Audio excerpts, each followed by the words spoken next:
Hello there and welcome everyone to this live stream event here. We're associated with the University of Strathclyde. So let's start with some introductions. Thank you for joining us. My name is Graham McPhee.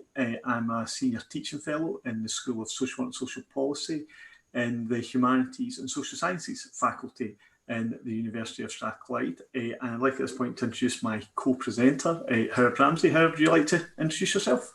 Thanks, Graham. Hi, my name's Howard Ramsey. I'm a Learning Enhancement Manager at University of Strathclyde. That role really is I oversee and manage developments in online and blended learning for the institution. Okay, thanks, Howard. So we'll start with kind of some introductions first. I'll say a little bit more about my role as I go on, but before I move any further forward, I'd like to introduce a third colleague who you will most likely hear but not see, so that you don't wonder who this disembodied voice is. So I'd like to introduce Jennifer McWatt, who's a member of the Education Enhancement Team, works with Howard. Jennifer is going to be moderating today's session and passing on hopefully some interesting comments and questions to us. Would you like to introduce yourself, Jennifer? Hi, good afternoon, everyone. Please feel free to put your questions into the chat box on YouTube and we'll do our best to answer some of them for you. Thanks. Okay, thanks, Jennifer. So we're going to start with just kind of giving you a sense of kind of why we've come to deliver this session today and kind of what we're hoping to do as part of it. As the title kind of suggests, it's about our experience of online and blended learning at the University of Strathclyde, and given what's been happening over the last kind of 2 or 3 months, it felt that we had kind of something to contribute to this conversation, and we'll give you a sense over the next hour of kind of some of the work that we're involved in. But actually, the fact that the 3 of us involved in this, myself, Howard, and Jennifer, in terms of kind of actually where we're situated physically, we were chatting about this earlier on, and just about the kind of the relevance this has for this topic. So I'm currently sitting in Dunbar, on the east coast of Scotland. Howard and Jennifer are based in the west coast of Scotland, in Troon, in Weems Bay. And I think just actually physically where we are just now, but the fact that we're able to do this, and we'll get people joining in from a variety of different places in Scotland and further afield, kind of begins to kind of demonstrate some of the reach and possibility that's offered by online learning. So this is an event in itself as an example of kind of some of the things that we're speaking about. But in terms of kind of what we would hope to do today, and partly what we're not aiming to do today, and this is linked into our motivation for offering the session. University of Strathclyde is involved in a whole variety of online and blended learning offerings, and we'll talk about that a little bit more as the presentation goes on. So we have what we would, I guess without blowing our own trumpet too much, a certain degree of kind of knowledge and experience, and dare I say expertise. Perhaps the audience might be the judge of that by the time we come to the end of this session, perhaps.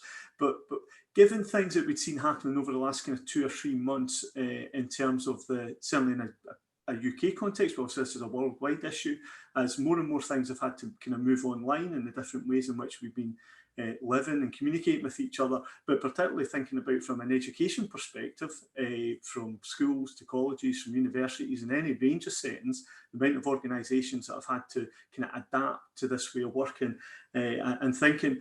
So we thought we'd something to offer to the discussion about our experience of online and blended learning. So we're going to be talking primarily today about our experience of offering online learning in a university setting, because we think that there are messages that are useful and kind of underpinning principles that a range of different professionals, be they in school settings or elsewhere, might find useful in thinking about adapting online and blended learning in your own setting.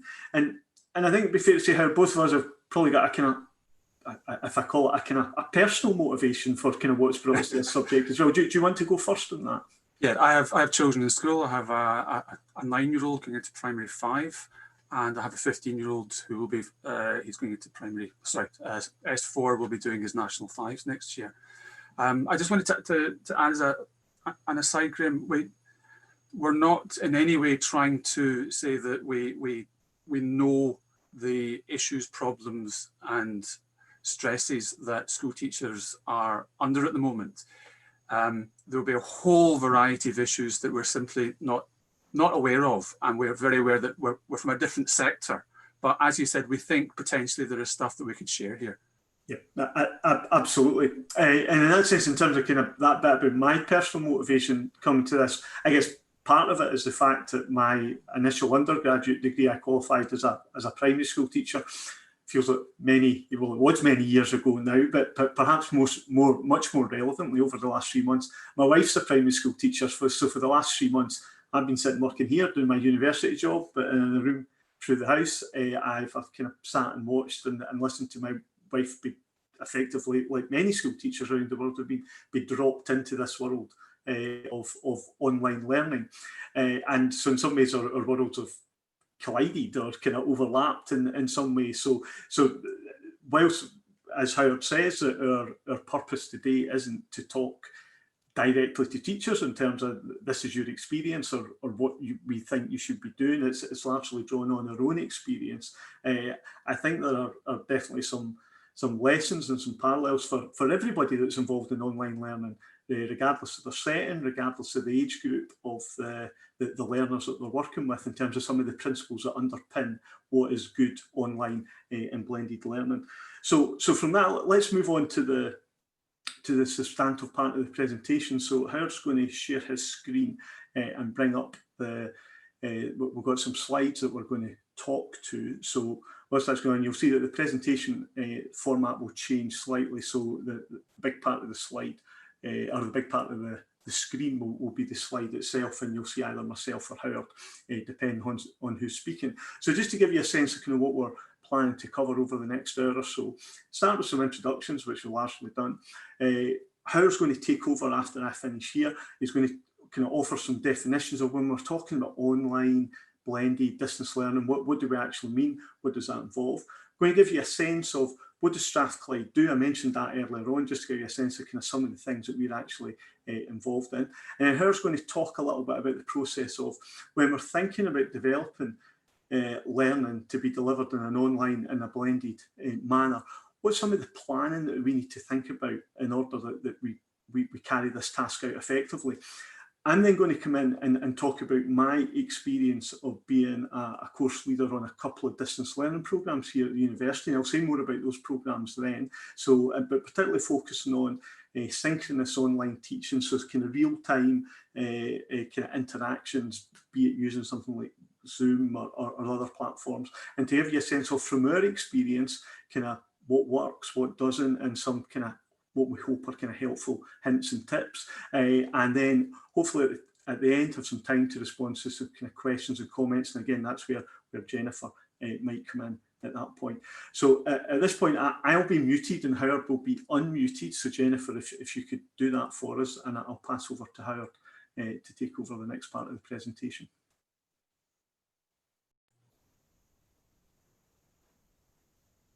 Okay, with a bit of luck, I've managed to unmute myself. Okay, Graham has covered what we're going to be looking at today. To give a bit of context, from my own point of view, I've been hearing about what's been going on with our schools in two ways: from my children and the work that they're doing on a day-to-day basis, and from the media. So here's one quote that I picked up in the Times last week: blended learning, which pupils spend as little as 1 day a week in class and the rest at home, could be the norm throughout the school year starting on August 11th, the leader of Scotland's biggest teaching union has warned. Now, this will get me on to very quickly one chewy issue Graham and I have had in developing this session, which is what exactly do we mean by blended learning? And we have a suspicion that what the Scottish Government are saying is not the same as what people who are involved in blended learning actually mean. Okay, that followed on a week later by concerns have been raised about the education of Scotland's children. This new analysis has revealed 2/3 of parents have complained their school was not providing online lessons during the coronavirus lockdown. Far be it from me to criticise the Herald, but actually that quote does not accurately reflect what they should have been reporting. They asked parents whether live online teaching was being provided, and 2/3 of them said no, it wasn't. They weren't necessarily complaining. They were saying that it wasn't. It may not have been, even if they had received it, being suitable, appropriate, or they could have had the correct equipment for their children to be able to be supported in this manner. So the points there that the headline perhaps is not very fair. And of course, yesterday we have from the EIS saying a great deal of work at school level has already gone into planning for a blended learning model. This is in light of the Scottish Education Minister's announcement yesterday. There needs to be time to adjust plans and conduct revised risk assessments. So where does that leave us? I'm afraid you're probably in a better position to say than we are. But this is to say, in summary, we understand there are a lot of pressures around about this area. So some definitions, just so that we know what we're talking about for the rest of this time. Face-to-face teaching is what you are familiar with in your classrooms. I'm not really sure I need to go through very much of this in terms of face-to-face teaching. It may be supported by some technology. You may be using Glow. I know that my children have been making use of Microsoft Teams to engage with their schoolwork and to engage with their teachers, in fact. Another definition is called, certainly in the higher education sector, pivoted online teaching. And this is what happened in the middle of March when the campuses all closed suddenly. And I've highlighted in bold there, campus teaching through other means. And that was all hands on deck that switched to doing things immediately in another way. And that was very often in higher education using Zoom for lecturing, for seminars, for tutorials, for one-to-one, and for professional colleagues meeting. And as an emergency measure, that certainly at Strathclyde has been reasonably successful. Okay, I spend a little bit longer on planned online learning. Now, planned online learning is the core business of my own team at University of Strathclyde. We support the development of online degrees, full degrees, which are conducted entirely or mostly online. Now, this is quite a sophisticated process. It involves a lot of planning. It's done over an extended period of time, and a lot of people are involved. Some of them are listed on that screen. So the academic teams, the subject experts, the teachers, learning technologists, videographers, project managers. It's not a scalable model for what's happening right now, not just in schools, in higher education and in further education. Blended learning. So the definition that we are using at University of Strathclyde is that it combines aspects of face-to-face learning and planned online learning. So it's neither completely one nor the other. So the conversation is around, well, what goes online and what is face-to-face in this model.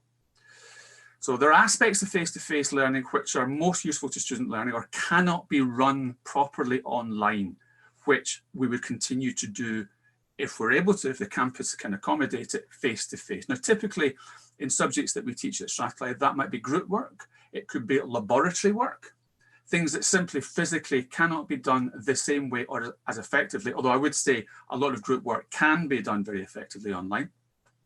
Certainly, a lot of the physical work with laboratories, etc., cannot be done online.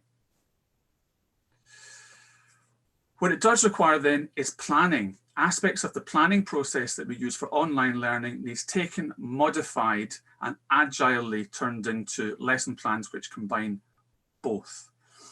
Now, probably getting a little bit ahead of myself, but what I would say is the planning process that teachers use in their normal classes is the same process.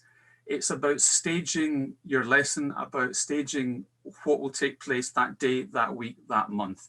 This is not really something new. Okay, in terms of what Strathclyde offers, put it into three areas that you see on screen are online undergraduate and master's degrees, our free online courses, and our graduate and degree apprenticeships. Breaking those down a little bit more, as I said, we do a whole load of face-to-face degrees and courses. That's not something that we have any intention of stopping doing. It's obviously disrupted at the moment by what's going on throughout the country. Our entirely undergraduate and postgraduate degrees are free to study, massive open online courses, and our blended learning courses. And I think it'd be fair to say that the vast majority of our face-to-face degrees and courses are to some extent making use of blended learning. I'm just going to pause at that point and ask Graham if he wants to come in and make any comments about this. I'm just checking I was unmuted there. Thanks, Herb. Yeah, so in terms of my own role, I'm probably most involved in the second and the third bullet points there. I'm course lead on a postgraduate degree, which is completely online, an MSc in Child and Youth Care Studies, and I also run one of our massive open online courses, Caring for Vulnerable Children. And I've been involved in both those courses kind of for 5 or 6 years now. I guess like all universities, however, we've got this mix. Without speculating too much, certainly in the university sector, it's almost impossible to imagine that one of the long-term impacts of the current situation is that bullet point 4 is going to become much more commonplace in terms of a lot of courses that were perhaps traditionally very much face-to-face on-campus courses.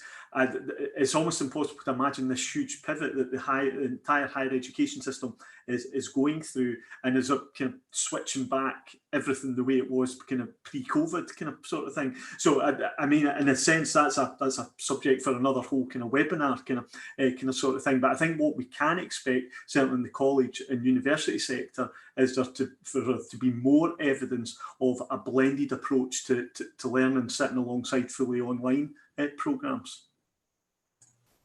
Thanks, Graham. Okay, so just a reminder how we were defining blended learning. It's a combination of face-to-face learning and planned online learning. Most things are most useful to student learning and or cannot be run to the same level of efficacy online. And if it can be done online, then it's done in tandem, integrated with what is face-to-face, requiring the planning aspects. Now, again, we don't want to get too much into what I'd be concerned are anecdotal aspects of what we're seeing in Scottish schools at the moment. But certainly the model which was proposed, or may still be proposed, for the start of the new school year, certainly for my own children's school, looked at 2.5 days or 2 days in, with classes attending, half the class attending and then the other half of the class attending. So the teaching staff themselves are busy 5 days a week. I'm not clear from my understanding of blended learning where that leaves time for teaching staff to actually teach the blended learning, if they're teaching half a class the beginning of the week and half the class the latter half of the week. But I'll just leave that question out there. Perhaps someone who's watching would have more to say on that. Okay, the planning process itself, I'll outline very quickly, but there are 3 critical points, and actually the first one is the most critical of this. This is not about the technology. We don't use clever tools that manage to do something that a teacher can't do. This is about providing tools to teachers and tools to students to support their learning. It still comes down to, you need to plan a lesson and you need to deliver the lesson, and the students need to show some kind of energy in engaging with the learning of that lesson.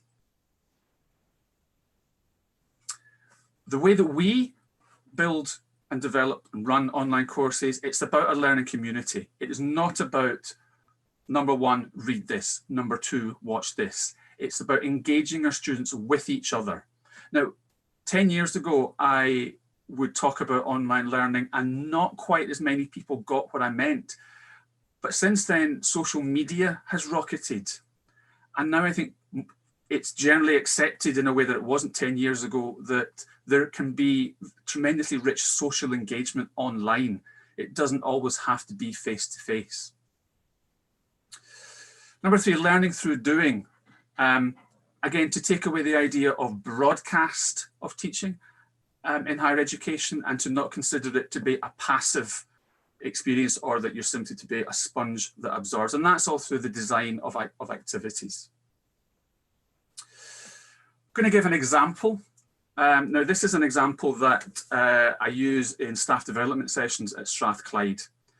And again, to those of you who are teachers, this will be nothing terribly revolutionary. And you'll see there's not a word of technology there.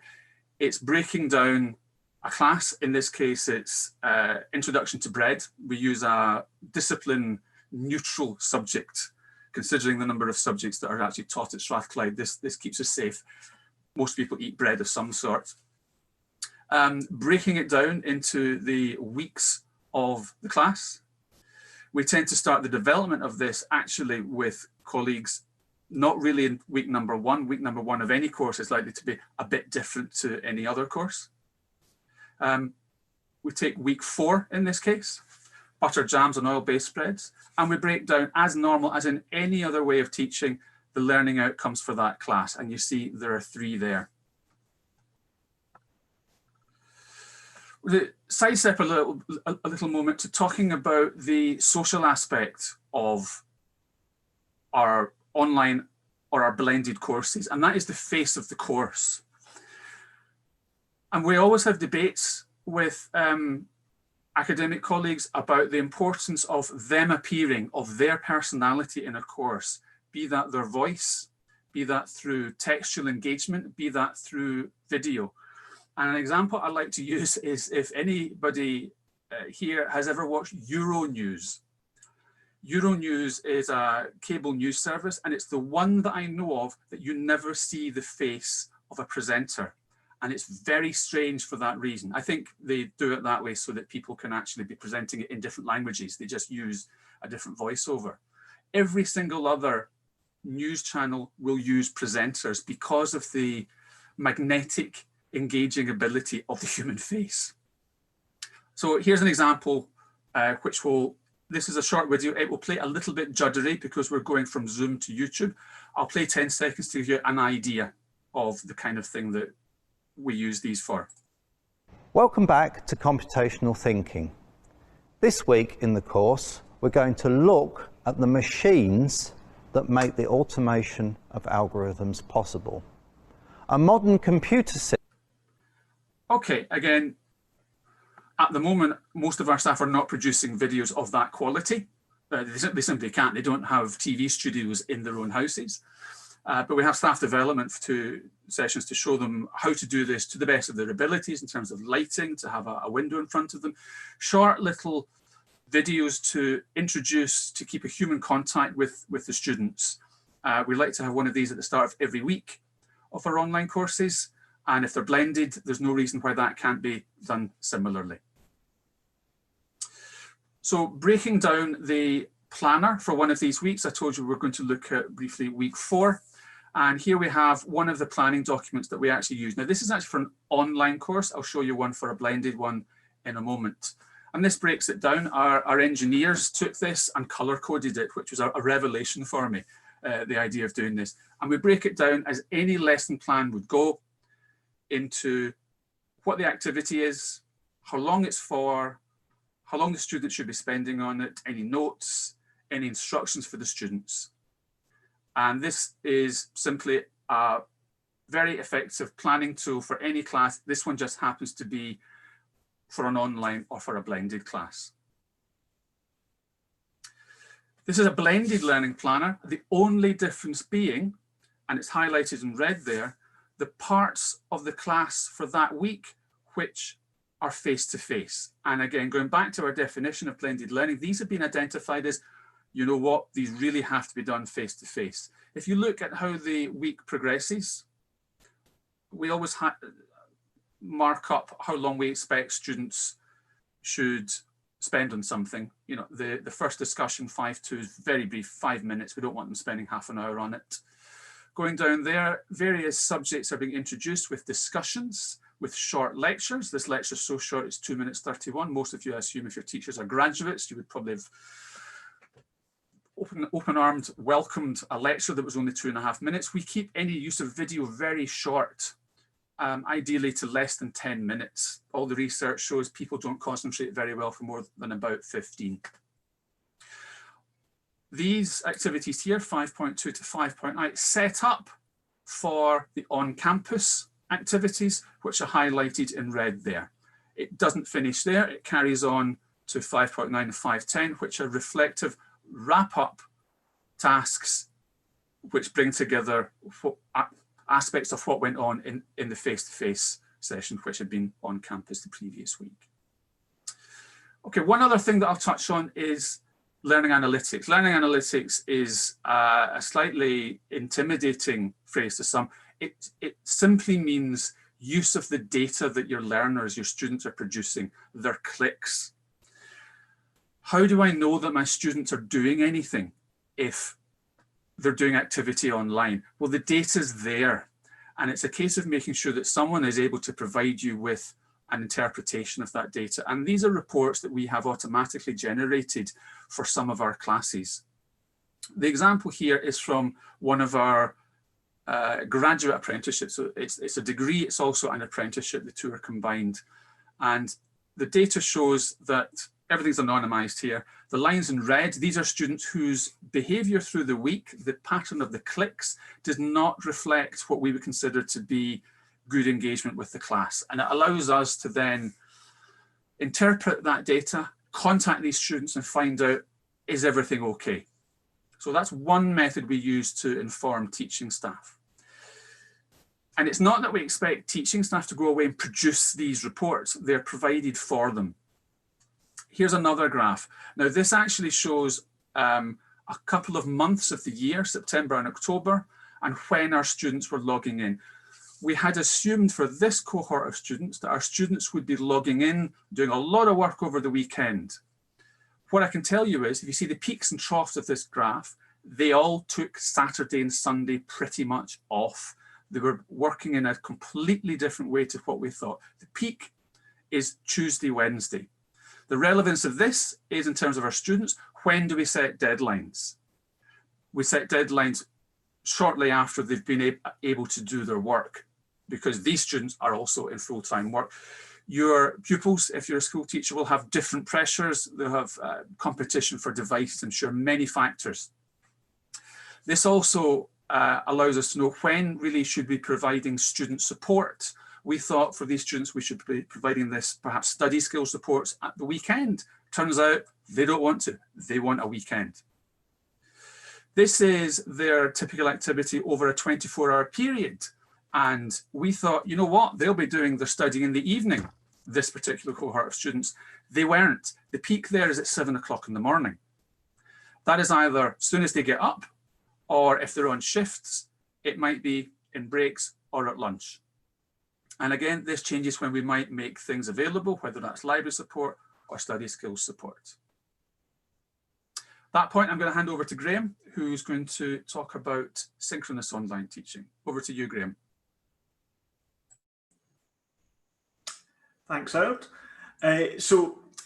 Yeah, I'm going to talk about synchronous online teaching, and lastly, I'm going to draw on my experience here of leading and developing and leading two different online courses. And the point that I'm stressing that there's two different online courses, they're very different online courses, but I think some of the learning that I've taken from those two different sorts of online courses transcend across online teaching in general, and that's where I think the applicability to, in whatever setting you find yourself teaching, then some of these messages are important. So just to give you a kind of little bit of context, I said previously I'm the course leader on a completely distance learning MSc programme. So an MSc in Child and Youth Care Studies, which is aimed at child and youth care practitioners. So it's part-time students who are already working full-time, well, generally full-time in the field, and they study over a period of 2 or 3 years. So linking that back to what kind of something Howard mentioned on a previous slide about those learning analytics, us having a sense of when our students are engaging and not engaging with us and how they fit their studies round about their life and round about their work is really kind of quite key for them. The other online course I lead and teach is it's on a similar subject matter, but it's very different in a whole variety of ways. Caring for Vulnerable Children. It's one of our massive open online courses, and it's available via the FutureLearn site. And it's very different in that one is a master's level programme. MOOCs are generally kind of free to access, and students can purchase a certificate of completion, but there's generally no assessment associated with it. Although there is something that they can do at the end of that with FutureLearn, the company where the course is hosted, that they can do a kind of small assessment, but very different to the MSc.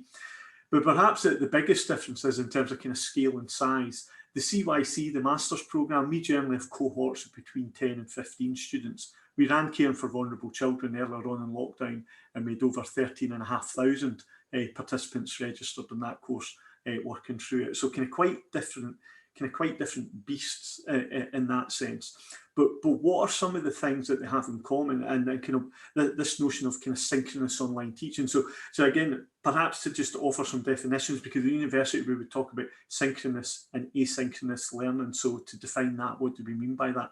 Synchronous online teaching is the activities that happen in real time. So actually something such as this, where we're saying to our students, where we're saying to our participants, there's an event happening, it happens at this particular time, we need you to log in to whatever technology that you're using and be present and participate in some way. So those would be the synchronous events. Asynchronous online teaching would be when we are creating and capturing learning objects, where we're creating tasks on them and we're posting them on the course site, whatever platform your institution is using, and we're asking students or pupils engage with this in your own time. As Howard showed you in the previous example, we would try and guide students about kind of the order in which they should work through things, how long certain things will take to kind of help guide their learning in that sense, but we're asking them to do that on their own. So the synchronous online teaching, that's what I want to spend just a little bit more time kind of talking about, that kind of why is this key and why is it important? Well, I would say that in my experience, developing a sense of belonging, developing a sense of cohort, encouraging students and participants to feel that they're part of a learning community. And thinking back actually to Howard's example of that first slide of analytics he showed, and the students that were showing up in red and a bit of a warning, there was no engagement, that we've got a better chance of students participating, we've got a better chance of students being part of a learning community if they feel engaged in some way. So this sense of kind of real-time interactions, real-time events can add hugely to that sense of belonging and being part of a cohort. So some of the synchronous events that we might set up, they might be more a community building event in some way, or kind of a social aspect to it, as opposed to kind of thinking about an educational aim in terms of things that we're trying to communicate to them. So that real kind of sense of kind of belonging, being part of a community. It's also important to acknowledge, certainly in my MSc course, that the difference between an entirely online course and the situation that many people have found themselves in now. In my online course, students are choosing to apply for an online course, are choosing to be distance learning students and making that positive choice. We're in the situation just now where we've got many teachers and many students who find themselves literally dropped in to a more blended or online version of learning, and that kind of creates some different considerations. And certainly as a teacher, I think whatever setting we're in, one of the things that we've really got to think about in terms of is how much synchronous online teaching we can schedule and sequence. And if we think about this within a current context just now, that we know we've got kind of many families around the world have been experiencing lockdown. So we had many people working from home, many families dealing with more childcare issues, and then within this, kind of children being asked to engage in a lot of senses in some notion of online learning. And within different houses, there'll be kind of only so many devices, or a patchy Wi-Fi connection, or whatever it might be. And the more synchronous sessions we set up and the more demands we place on students and families, then the greater challenge that might bring for them. So we might really want to do more synchronous sessions than we think we can manage. And there's also a point about how much time we're going to ask people to sit in front of a screen, to sit in front of a camera and engage, kind of what's the overall learning experience that we want to provide for them. So we have to be mindful of these different considerations. And then over and above that, the third bullet point in my slide here about what I would describe as the balance between the acquisition of new knowledge versus the consolidation of material, and kind of what are we asking students to do in these real-time interactions, and what are we asking them to do independently?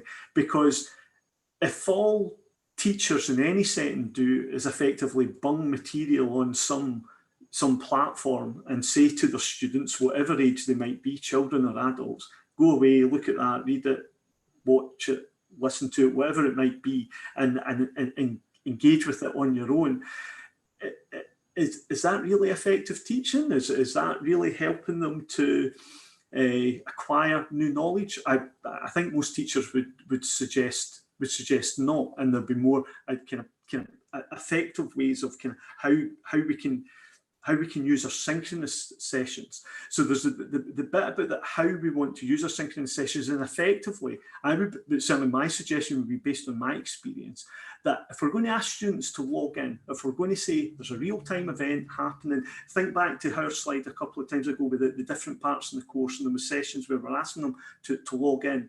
We want some degree of interaction. They want to get some value added for actually logging into the session and have some involvement in it.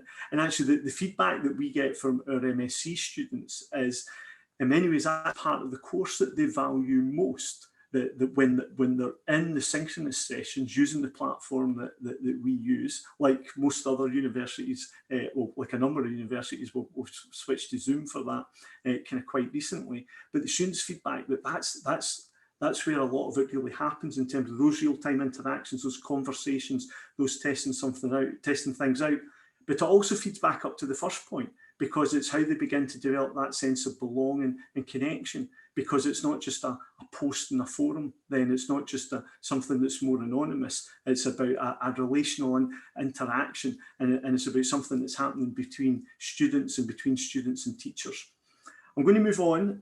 Have I got control of the slide here, Howard? Can somebody move it up? There's, thank you.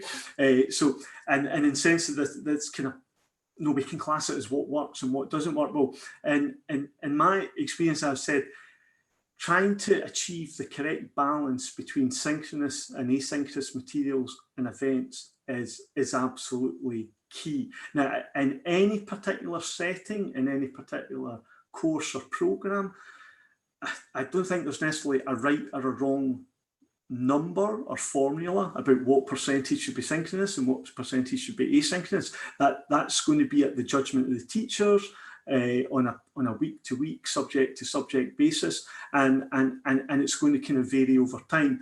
But as I said, I think especially given current circumstances, actually, if I forget about school and just think about the university setting for a time, when we went into lockdown, I had conversations with a couple of colleagues who kind of said to me, well, your online course will just run as if nothing's happening because it's all happening online anyway. But actually, our students were experiencing the same constraints as people all around the world. So their ability to engage with our material and to engage in our synchronous sessions was impacted in the same way that anybody else was. So I think we need to be really mindful of that balance that we achieve between synchronous and asynchronous material. Presentation layout, how we take students through, especially the asynchronous material when we are not present with them. And I'm not suggesting here for a second that presentation and layout and such things are more important than content. Students' learning experience is going to be kind of largely guided by the content, the curriculum of the programmes and the lessons that we're delivering to them. But I think probably the best way to think about this is that when we're asking students to engage with things asynchronously on their own time, and we're not there, that they're not in a classroom situation where they can stick their hand up and say, oh, I'm stuck, I've got a question, could you help me out with this? So it's absolutely vital that the material that we are presenting to them is presented, laid out, it's intuitive, and it takes students through it intuitively, step by step, and helps them to work independently. It helps them to engage, it helps them to be engaged, because when we get that wrong, again, thinking back to her slide about the learning analytics, these become the students highlighted in red when they're not logging in, because they get stuck and they're perhaps more likely to disengage or in some way kind of give up with the process that we're setting up for them.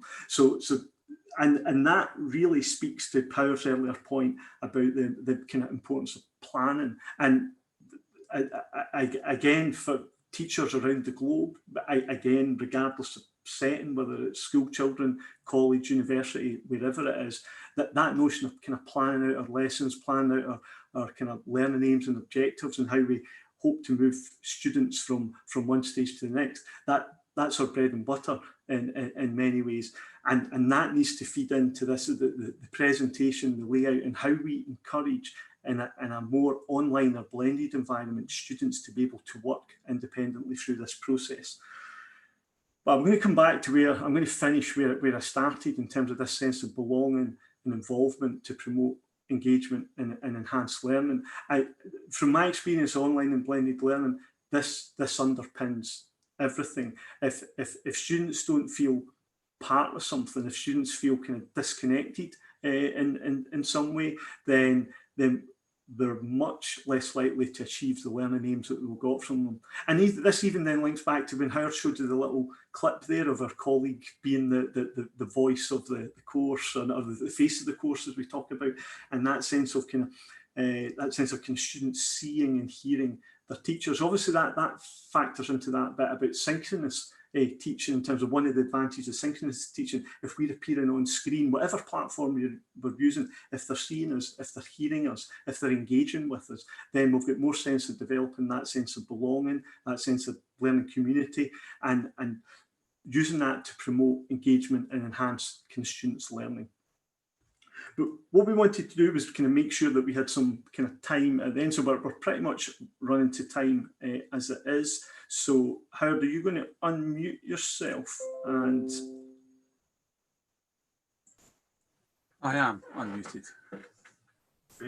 We are now. And so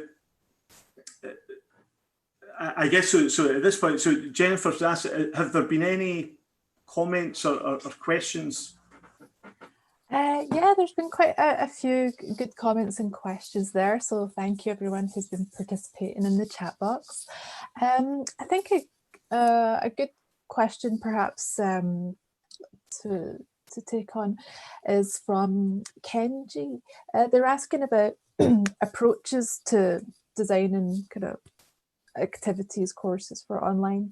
They said, is there a specific learning design approach that the University of Strathclyde is using to prepare for the next academic term? They've heard that the ABC learning design approach is quite popular, and just wondered what your thoughts were on that. Okay, shall I start answering that one, Graham? Yep. Sure. We do run staff development sessions in the ABC method. I cannot remember which institution it came from now. I'm scared that I mentioned the wrong one. It's used quite widely in higher education, as Kenji clearly knows. We have about, and Graham, you might have a better idea of the figure, about 2,000 teaching staff, or we have 2,000 staff, maybe 2,000 staff we have. We don't have the capacity to get everybody through all sorts of staff development sessions by the time they need to be doing their planning for the start of the new academic term. That's just a really honest way of putting it.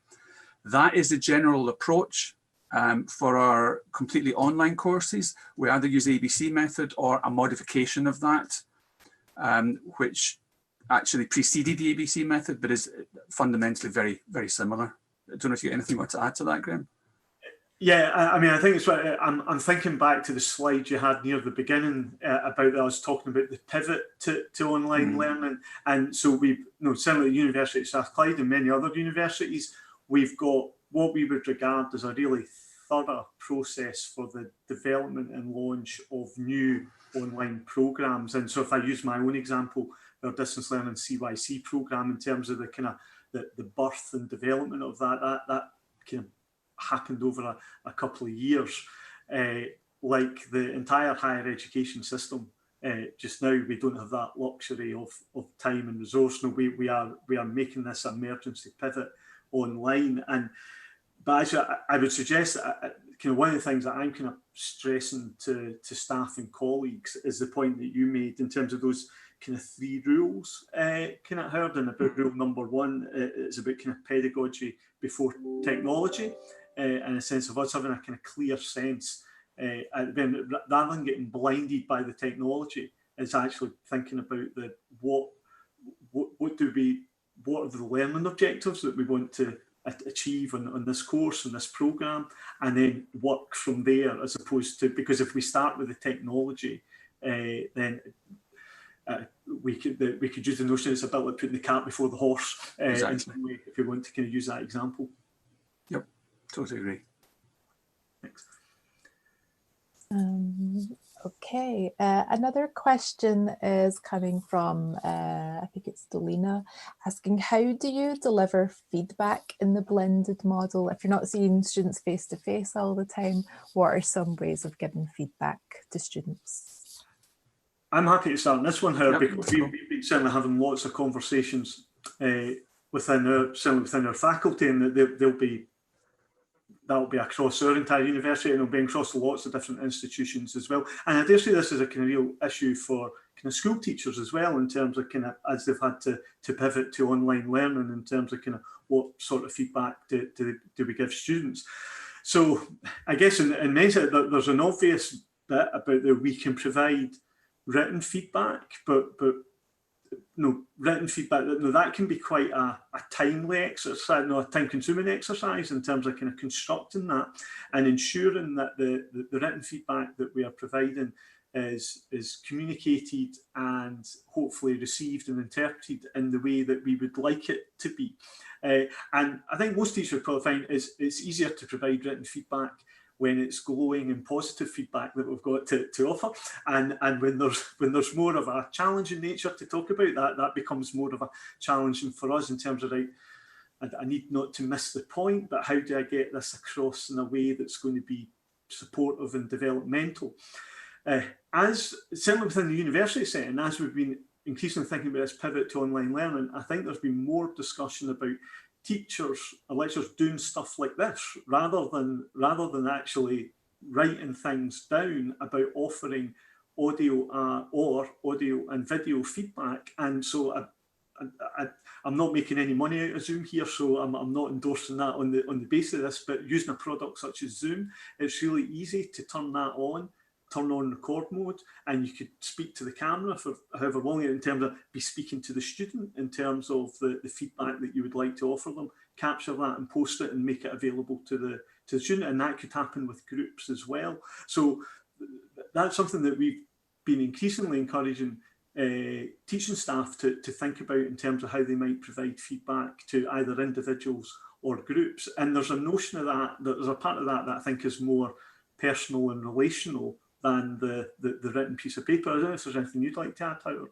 No, just to completely agree. I know colleagues at Strathclyde who provide video feedback to assignments, and it gets watched in a way that arguably doesn't get quite read with the same detail. Not everybody likes to be filmed. Yeah, and that, I think that's a kind of really, that's a really relevant point that you make there, Howard, in terms of people's degree of comfort with being filmed and being on camera. I guess, I know we're all on a spectrum there, and we're all in different places, and many of us have found ourselves kind of dropped. Well, many people from late March onwards have been dropped into a situation where we're actually, just in terms of living life more generally, we're having to get used to seeing ourselves on camera a whole lot more. So for some education staff, for some teachers, that might actually help. And I think there's probably another part of this as well, is that we would, at the start of our distance learning MSc programme, we would normally place a high emphasis on inducting our students to whatever technology that we're using. There's an argument to say that life is doing some of that for us, because I would anticipate we'll be using Zoom from September. And I completely appreciate Scottish colleagues here, for instance, there's a whole degree of positions around what technology that we can use.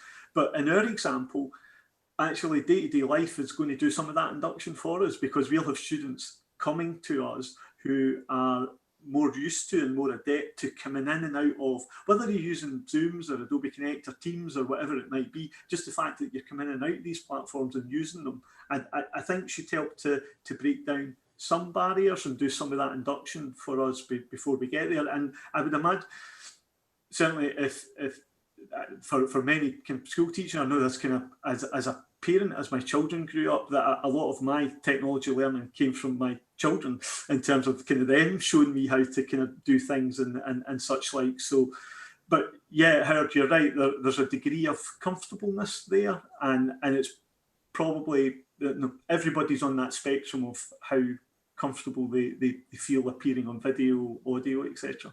Exactly. Yeah. Okay, this is a little bit of a different question, not quite about teaching necessarily, but about the issues that teaching online can perhaps create. It's about digital poverty, and talked about the competition for devices and how some students may not have the equipment that they need, and how does our institution perhaps deal with that and helping students to access devices and connectivity? Do they do a poll before students join, or do you have any idea what's going to happen before next semester? Again, I'm happy to kind of start, and this one is a really important question, Jeff, and it's also been asked in the context of the university, but this is an issue that applies to schools and society and access to education, because it's a challenge that basically all educational institutions have faced, regardless of whether they're schools, colleges, universities. No, we're in, well, certainly in the UK context, we're into this situation kind of from late March onwards. I appreciate we've got people from other countries watching in, then your timeline might be slightly different, but this kind of same sort of issue. So I guess I'll answer this in the first instance from a university perspective. So perhaps I guess there's two elements to it. Howard described earlier that almost cliff edge drop-in that we had in March, and we had to kind of pivot really quickly to online learning, and as a university we had to scramble kind of quite quickly to kind of try and identify what are the technology and resource gaps for students here, because no, if we just make the assumption that we flip everything online and that they'll be able to engage in that way, well, if you don't have the Wi-Fi, if you don't have the devices, if you don't have the ability to connect and engage, then you're disadvantaged kind of straight away. So there was that immediate short-term response, and then for institutions such as us, there's a more proactive and planned approach to what happens from September onwards. And I guess a kind of really important and relevant point is, as a university, as schools are, there's legislation with regards to kind of equality and accessibility, and it's a legislative requirement on our part that we are ensuring that everybody who comes to study with us, or everybody who should wish to come to study with us, is able to access their courses and programs, and shouldn't find their ability to engage kind of be prevented for any of these issues. So that's something that not just our university but others are having to manage. Were you want to jump in there, Howard? Well, the only thing I was going to add was, well, first of all, there are multiple areas of the university that consider this, from widening access to IT, etc. One little thing, well, perhaps not so little, that Strathclyde has implemented is in terms of being able to remote desktop to a much more powerful machine. So obviously our computer labs are not accessible at the moment, and those are hundreds and hundreds of computers that students rely on. What they're now able to do is to take pretty much any device to connect to a good computer, which is effectively hosted in the cloud. Now, it's not a panacea. You don't really want to be doing your degree on a small mobile phone, but it does slightly loosen the requirements for the technology that's needed. But I would say probably more important than the physical kit is a reliable internet connection. Yeah. So it doesn't matter how good your laptop is if you can't get it online to be able to take part in the blended learning. So that in a sense, and I'm not seeing it raised quite so much as we need to get equipment to students, to pupils, as how do they get online? Yeah, and it's a really relevant point here. It's one thing sorting out the kit, but if we've got students or learners who can't get online, and I know that no, but again, without getting too much into anecdotal stuff, but within Scotland, within the kind of across different schools, different things have been happening, and some schools it's all been online, but in other settings there's been kind of paper packs getting sent out and delivered to households and pupils as well. And I would imagine part of that is connected to some of these issues, because there might be kind of certain families and certain communities who don't have the ability to engage with it online, so we've got to ensure how are they not left behind and disadvantaged. And obviously that's a huge conversation that's happening kind of at a political level within not just our country, but around the world just now, in terms of how do we ensure that this sort of situation doesn't reinforce inequality, and that we ensure that there's kind of ease of access to educational opportunities for everybody, and be that at school children, college, university, or beyond. Yeah, I think we've probably got more questions than answers from that one. Yeah, I'm aware of the time, Howard, and so just in terms of kind of beginning to kind of think about kind of wrapping up, and there was a kind of couple of things that we wanted to kind of highlight. Is the final slide going to come up at this point? Yeah, I will share this out now. Where there's a couple of links on that we would like to kind of make available to people. Right, so I'll start with the bottom one first. So like all good educators, we've got a short evaluation of this session, and you see the link there to the survey. It won't take you long to do at all. So we just kind of like to ask that if you've kind of been part of the presentation, and just if you could take the time to complete the evaluation, that would be kind of really helpful. But over and above that is to kind of highlight linking back to actually where we started. We've been talking about our experience of blended and online teaching, and we're obviously going to be continued to be involved in blended and online teaching, and there's a number of challenges facing a number of organisations and sectors, particularly the education sector, about how we kind of move forward with education in light of kind of current and ongoing circumstances. So at the university, we have some funds that are available that would allow us to develop kind of scholarships for potential future modules that get a focus on thinking about developing blended or online teaching skills, and we would be happy to have discussions with any kind of organisations that might be interested in exploring any sort of partnership with us round about that. If anything was developed, then kind of any learners would need to be, well, they would need to apply and be registered. But as I say, we'd be really keen to hear from any organisations that might be interested in even just an initial conversation about kind of exploring how we as a university can help by using our knowledge and skills around about blended and online teaching, our experience of teaching online, and how we could help other organisations for that. You'll see there's an email address there on the screen, talon@strath.ac.uk. We'd really encourage anybody who would even just, I say, just an initial inquiry, initial kind of conversation, please kind of reach out, and we'd be keen to hear from you. We're almost at the end of the schedule time. Is there anything you'd like to add before we finish up, Howard? No, that's all from me. Thanks, Graham. Okay, well, so I just like will kind of thank first kind of Howard and Jennifer, my colleagues, for helping us to run and deliver this session. I'd like to thank yourself, you viewers or listeners, or viewers, I guess is the right name, participants, for watching in, and thank you to the people that have posted comments and questions. And please do, if any follow-up activity is something that you'd like to involve in, can reach out.